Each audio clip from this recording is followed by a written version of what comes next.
Yesus, ingatlah akan adaku apabila engkau datang sebagai Raja. Saudara-saudari yang terkasih, selamat pagi untuk kita semua.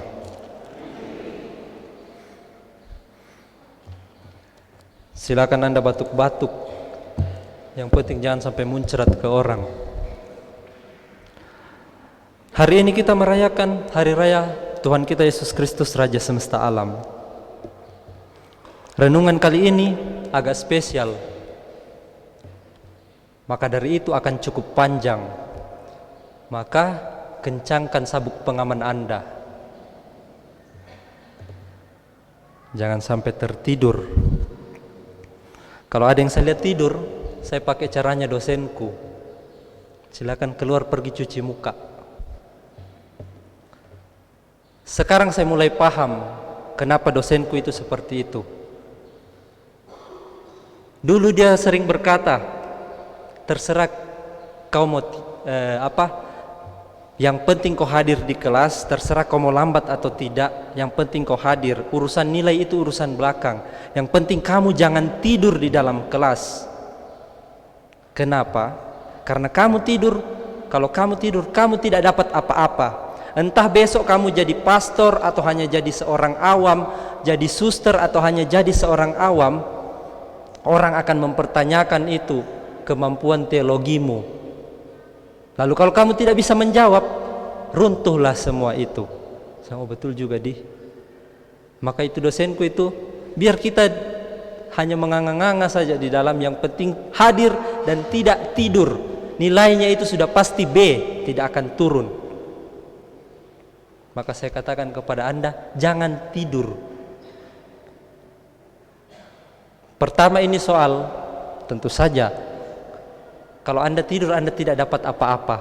Itu seperti bunga yang selalu disirami air, dikasih pupuk, dikasih di bawah matahari, tapi tidak tumbuh-tumbuh. Karena kenapa? Bunga plastik. Orang tidak akan bertumbuh imannya kalau dari dia sendiri itu menutup diri terhadap rahmat. Biarpun Allah siang malam itu berkata kepada dia lewat orang-orang di sekitarnya, orang-orang menegurnya, tapi kalau dari dirinya sendiri itu tidak mau, seperti yang saya katakan orang yang tidur tadi, maka sia-sialah semuanya. Oleh karena itu, saya akan mengawali ini dengan katekese tentang Hari Raya Kristus Raja Semesta Alam. Sekali lagi, Hari Raya Tuhan kita Yesus Kristus, Raja Semesta Alam, sudah lama ada, sudah lama ditetapkan. Awalnya itu pada tahun 1925 oleh Paus Pius ke-9. Hari Raya ini ditempatkan di akhir bulan Oktober, sebelum kita masuk tanggal 1 November, Hari Raya Semua Orang Kudus. Lalu kemudian setelah Konsili Vatikan II itu pertemuan para uskup sedunia yang berlangsung dari tahun 1962 sampai 1965 di Vatikan. Tepatnya pada tahun 1970, hari raya ini dipindahkan ke minggu biasa ke-34, yaitu hari ini, menutup seluruh rangkaian tahun liturgi. Tentu saja ini ada makna teologinya, bukan hanya soal tanggal yang bagus, seperti kalau kita orang memasak mau pesta toh, mana hari yang bagus. Bukan sekedar itu, tapi ada makna teologinya. Saya sudah pernah jelaskan. Ingat, orang Katolik mengawali tahun liturginya dengan masa Advent. Minggu depan kita sudah masuk masa Advent, Minggu Advent pertama. Apa yang kita rayakan pada saat itu? Kita menantikan kedatangan Kristus yang adalah Raja. Anda buka di Injil Lukas, di awal Injil Lukas, malaikat Gabriel itu datang kepada Maria dengan berkata, dia ini akan menjadi raja, dia yang akan memimpin bangsa Israel. Kerajaannya itu tidak akan berkesudahan. Jadi sejak awal Yesus itu memang adalah seorang raja. Lalu di akhir kalender liturgi seperti hari ini, kita merayakan hal itu. Yesus yang adalah Raja alam semesta. Dan bacaan-bacaan hari ini menegaskan hal itu. Mungkin Anda sering dengar istilah Alfa dan Omega. Itu bahasa Yunani kan. Alfa itu huruf pertama dalam Yunani, Omega huruf terakhir, bahwa Yesus ini adalah awal dan akhir. Maka kita orang Katolik sudah benarlah mengawali kalender liturgi dengan Yesus sebagai Raja yang akan datang, dan menutupnya dengan Hari Raya Kristus Raja Semesta Alam. Yesus yang akan datang kemudian, kita tidak tahu kapan itu. Itu yang disebut akhir zaman. Nanti juga Yesus akan mendatangi kita satu persatu lewat kematian. Kita juga tidak tahu kapan itu, kecuali ada yang sudah pesan memang dari sekarang. Saudara-saudari terkasih, penekanan bacaan-bacaan hari ini sekali lagi tentang kemaharajaan Yesus. Bacaan pertama itu menggambarkan bagaimana Raja Daud, leluhurnya Yesus, nenek moyangnya Yesus, yang dipilih oleh Allah menjadi Raja Israel. Dia yang menyatukan orang-orang Israel. Walaupun kemudian kalau kita baca ceritanya, kerajaan Israel ini runtuh, terpecah menjadi dua, kerajaan utara dan kerajaan selatan, lalu kemudian bubar. Tapi janji Allah tidak bubar, janji Allah tidak berakhir, karena kemudian Allah sudah berjanji bahwa akan ada penggantinya kamu, yang terpenuhi dalam diri Yesus, yang kerajaannya tidak akan berkesudahan, yang kerajaannya bukan dari dunia ini. Seperti waktu Yesus diadili toh, kalau Anda dengar baik-baik itu kisah tablo atau pasio, itu ketika Yesus ditanyai, lalu dia menjawab, kerajaanku bukan dari sini. Kalau kerajaanku dari sini, pasti prajurit-prajuritku sudah melawan, tapi sayangnya kerajaanku bukan dari sini. Itu mau menunjukkan perbedaan yang tegas antara kerajaan dunia dan kerajaan surgawi. Kalau Daud itu dipilih oleh manusia, diurapi oleh tua-tua menjadi raja.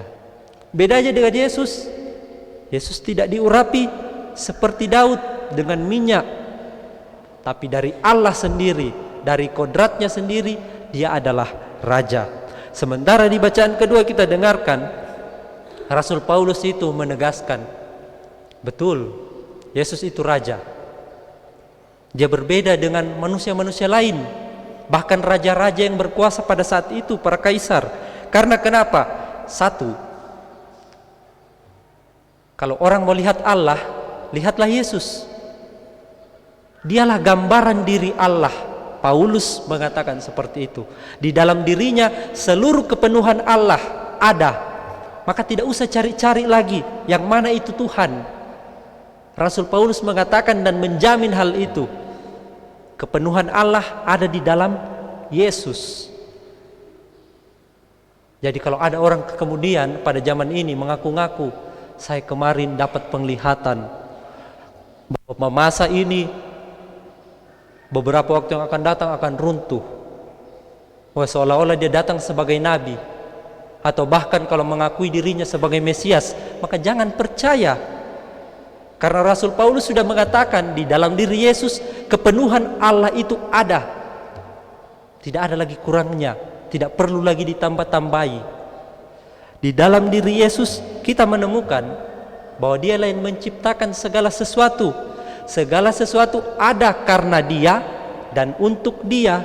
Maka orang Kristiani kalau meninggal dalam situasi keadaan tobat dan tentu saja beriman, jiwanya itu tidak akan lari kemana-mana. Larinya jelas kepada Yesus, karena Yesus yang menjadi asal dan tujuan segala ciptaan. Selain itu, Rasul Paulus juga berkata, Yesus itu sebagai yang sulung, yang pertama bangkit dari antara orang-orang mati. Maka katekesenya di sini menjadi sangat jelas bahwa sebelum Yesus datang, jiwa-jiwa di dunia penantian itu yang orang Toraja sebut puya, itu menunggu Yesus. Itu kita rayakan ketika malam Paskah. Jiwa-jiwa itu menunggu seorang penebus yang membukakan jalan menuju keselamatan. Maka Paulus mengatakan dia yang sulung, yang pertama bangkit dari antara orang-orang mati. Dan kepada dia Allah mempercayakan kerajaannya. Jadi jelas di bacaan kedua, Yesus itu adalah Raja. Masalahnya di bacaan Injil, kalau orang kritis membaca Injil, apalagi pada hari raya ini, Anda dengar tadi toh, bacaan Injil itu berbicara tentang Yesus yang disalibkan. Wah, bagaimana ini? Masa kita merayakan hari raya Kristus Raja semesta alam, tapi Yesusnya itu kalah. Rajanya itu justru disalib. Bagaimana ini? Orang yang dijago-jagokan ternyata kalah.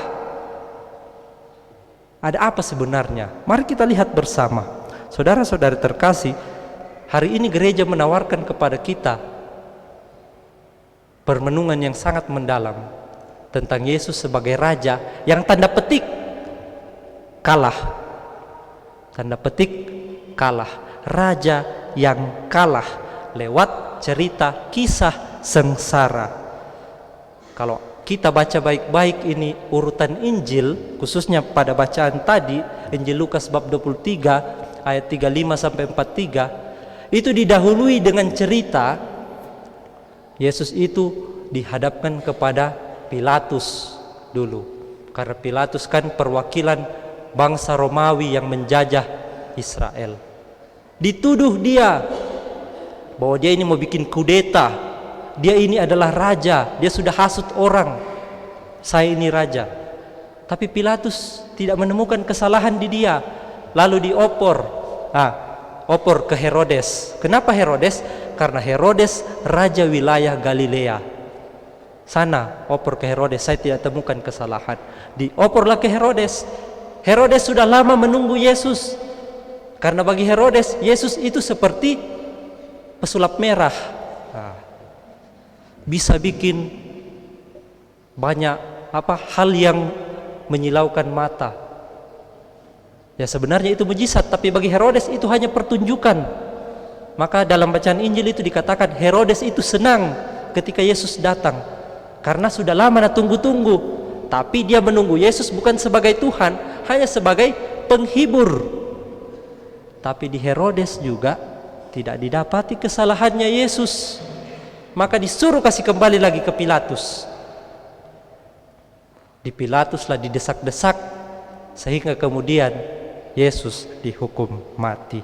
Di sini kita bisa tarik refleksi saudara-saudari bahwa orang benar itu seringkali di zaman sekarang ya, karena di zaman Yesus ini terjadi, orang benar itu seringkali kalah oleh ketidakadilan dan kebencian. Yesus adalah korbannya. Orang-orang membenci dia, makanya dia difitnah habis-habisan. Para pemimpin bersikap tidak adil, takut kekuasaannya dirongrong, takut kemudian dengan yang namanya people power. Kalau saya melawan bangsa maka saya akan dikudeta.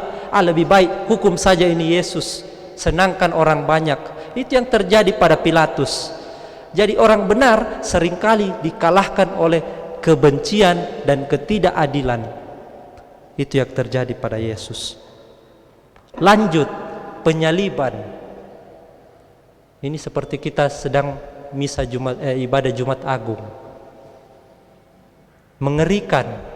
Anda bayangkan pada zaman itu, penyaliban itu hanya untuk orang-orang para penjahat kelas kakap.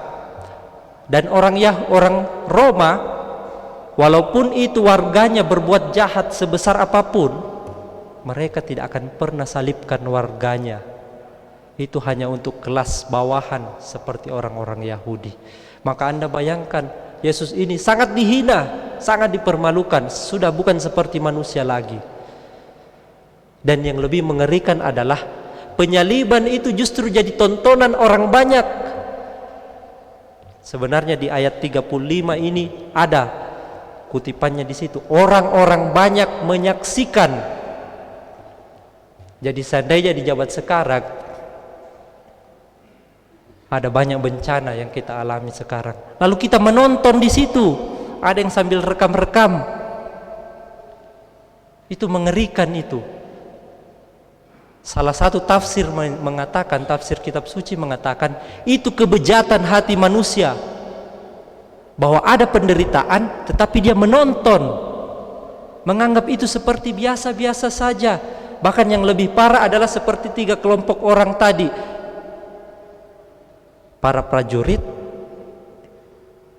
tua-tua Yahudi, dan penjahat di sebelah kiri Yesus. Apa yang mereka lakukan? Mereka justru melihat penderitaan itu sebagai bahan olok-olokan. Seringkali di zaman sekarang itu terjadi juga. Ada orang menderita, ada orang sengsara, dijadikan sebagai bahan candaan, dijadikan sebagai bahan olok-olokan. Itu yang dialami Yesus. Saudara-saudari terkasih, mari kita melihat semua ini sekali lagi dalam bingkai hari raya Kristus Raja semesta alam. Yesus memang dalam tanda petik kalah, mati. Tetapi sayangnya bahwa kita ini bukan sedang bertanding seperti nanti malam mau pembukaan Piala Dunia toh. Siapa yang menang? Orang sudah berpikir siapa yang juara nanti di mana-mana sudah banyak bendera Argentina.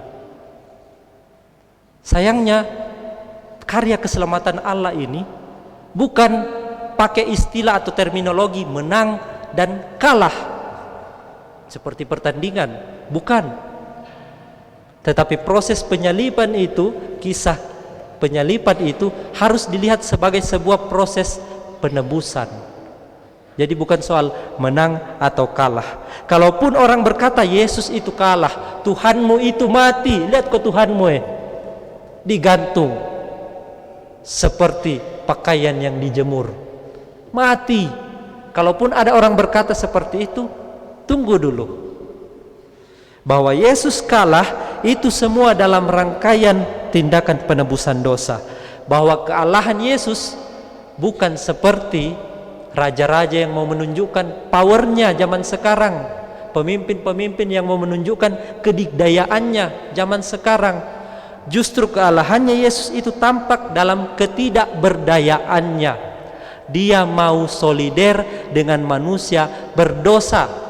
Dia mau mati untuk kita. Jadi Yesus itu sudah merasakan bagaimana yang namanya dihancurkan karena kebencian. Itu kengerian itu sebenarnya. Orang dihancurkan karena kebencian. Kalau Anda pernah mengalami hal itu, kalau Anda pernah merasakan itu, merasa disakiti atau bahkan sampai dihancurkan karena ada orang yang benci kepada Anda, jangan merasa sendiri. Karena Yesus sudah alami hal itu dan lebih parah daripada yang Anda alami. Itulah peristiwa salib. Maka saudara-saudari terkasih, dalam perayaan ini pertanyaan yang harus kita jawab satu, apakah Anda yakin bahwa Yesus adalah Raja? Dan yang kedua adalah apakah Anda kemudian sudah menjadikan Yesus sebagai Raja atas hidup Anda? Itu akan menentukan bagaimana pola tindakan, sikap, cara berpikir, dan tentu saja cara Anda beriman. Ada sebuah kisah. Konon di sebuah danau ada larangan, dilarang memancing. Nah, ada seorang gadis pergi ke danau itu. Tujuannya untuk rekreasi saja, foto-foto, selfie-selfie. Dia sewa salah satu perahu. Tetapi di atas perahu itu ada alat pancing. Nah, dia sewa. Lalu dia pergi ke tengah danau mulai foto-foto. Rupanya danau itu dijaga oleh semacam ada petugas patrolinya begitu, keamanan yang keliling. Lalu petugas keamanan ini menghampiri perahu si gadis itu dan dilihat, wah ternyata ada alat pancing di atas ini. Padahal ada larangan di situ, dilarang memancing. Lalu petugasnya datang, beberapa orang datang itu, selamat siang Mbak. Selamat siang Mas. Mbak tahu bahwa di sini ada larangan memancing? Oh iya Pak, saya tahu. Terus kenapa Mbak masih memancing? Maksudnya Pak, sambil menunjuk alat pancing itu ada alatnya. Perempuan itu malas. Maaf Pak, saya tidak memancing. Saya hanya datang selfie, foto-foto di sini. Tidak, ini ada buktinya. Mbak bawa alatnya. Mbak ini memancing tadi kan? Lalu terjadi perdebatan yang cukup lama. Saya tidak memancing Pak. Sumpah saya tidak memancing, saya hanya foto-foto. Saya tidak tahu kalau di perahu ini ada alat pancing. Sudah, Mbak ikut saja dengan kami, nanti jelaskan di kantor. Karena mbaknya ini merasa terdesak, lalu dia mulai teriak, tolong, tolong. Karena banyak orang di sekitar situ, lalu orang mulai merapat ke perahu si Mbak itu. Tolong, tolong, saya mau diperkosa. Orang semakin banyak merapat. Petugasnya ini panik. Lalu ketika orang datang, si petugas berkata, jangan mengada-ngada Mbak, tidak ada yang mau perkosa. Dia bilang, Bapak mau perkosa saya, apa buktinya? Ya sambil menunjuk ke resleting si Bapak, itu Bapak bawa alatnya. Saudara-saudari, itu pelajaran bahwa apakah si gadis itu salah? Pertanyaannya, apakah si gadis itu salah? Salah kalau lepas dari konteksnya. Karena si bapak petugas tadi mau menangkap dia berbicara soal larangan memancing, bukan soal alat. Kalau berbicara soal alat, semua orang di sini bawa alat. Dia lepas dari konteks itu. Itulah bahayanya kalau orang membaca teks, misalnya kitab suci, lalu lepas dari konteksnya. Seperti bacaan Injil hari ini, orang tidak paham konteksnya. Kenapa bacaan hari ini berbicara tentang Yesus yang disalibkan, sementara sekarang hari raya Kristus Raja semesta alam, Yesus Raja yang seperti itu. Itu bahayanya kalau orang lepas dari konteks. Begitu juga hidup kita. Kalau Anda meyakini Yesus sebagai Raja atas dirimu, jangan membiarkan dirimu itu terpisah dari Dia sebagai Raja yang menguasai hidupmu. Karena hidup kita tidak akan aman, hidup akan berbahaya kalau kita terlepas dari Yesus. Saudara-saudari terkasih, mari kita belajar dari bacaan-bacaan hari ini. Mari kita semakin banyak berefleksi dan introspeksi diri, bahkan sampai kepada pertobatan, bukan seperti penjahat, para prajurit atau para tua-tua Yahudi yang sudah tahu-tahu berdosa tetapi lebih senang mencibir, menghina dan menghakimi, bukan introspeksi diri, bahkan memperbaiki diri. Dan mari kita juga belajar dari Yesus sebagai seorang raja yang walaupun kalah, tapi dia mengubah cara pandang paradigma orang bahwa raja yang sesungguhnya adalah raja yang memiliki bela rasa, solider, kepedulian. Rasa iba saja itu tidak cukup. Kasihan, itu tidak cukup.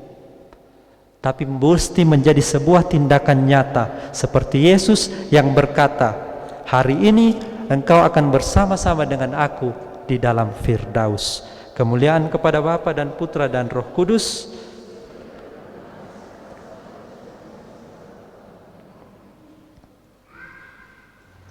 Saudara-saudara terkasih, mari kita bangkit berdiri dan memperbaharui iman kepercayaan kita.